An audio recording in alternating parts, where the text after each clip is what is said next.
Present అయితే LORs మన చేతికొస్తేనే మనం ఏమైనా చేయగలుగుతాము.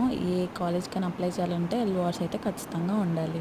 సో, వాళ్ళు టైం అడిగారు. ఒక మ్యామేమో 2 వీక్స్ టైం అడిగారు. అండ్ ఇంకో సార్ రిప్లై కూడా ఇవ్వట్లేదు. సో, సార్‌నెళ్ళి కలవాలి యాక్చువల్లీ.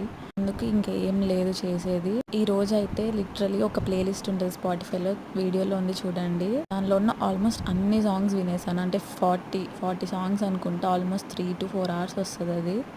అండ్ దెన్ ఎప్పటినుంచో యాక్చువల్లీ ఒక డీఐవై కొనుక్కోవాలి అనుకుంటున్నాను. ఎట్ లాస్ట్ ఈరోజు అనుకోకుండా యాక్చువల్లీ ప్లేస్ అయిపోయింది ఆ ఆర్డర్. అంటే యాక్చువల్లీ నేను చెక్ చేస్తున్నాను ఏ కార్డ్‌తో కట్టాలి అని చెప్పి.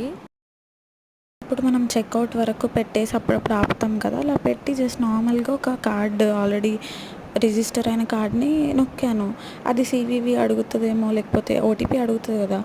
అదేమో అడగలేదు, డైరెక్ట్ కార్డ్‌తో ప్లేస్ అయిపోయింది. సో, అలా ఆర్డర్ అయితే ప్లేస్ అయిపోయింది.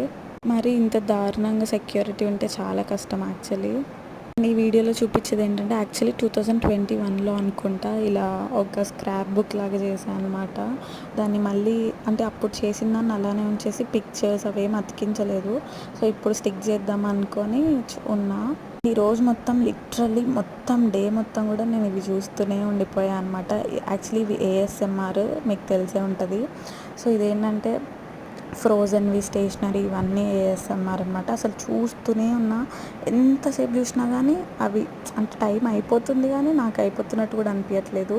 సో, అలా చూస్తూనే ఉండిపోయా. అండ్ ఇక్కడ ఇవే కాదు, రివీలింగ్ అని ఏదో చిన్న చిన్న పిల్లలకి కిండర్ జాయ్ ఓపెనింగ్ అవన్నీ కూడా చూస్తూ ఉండిపోయా అనమాట.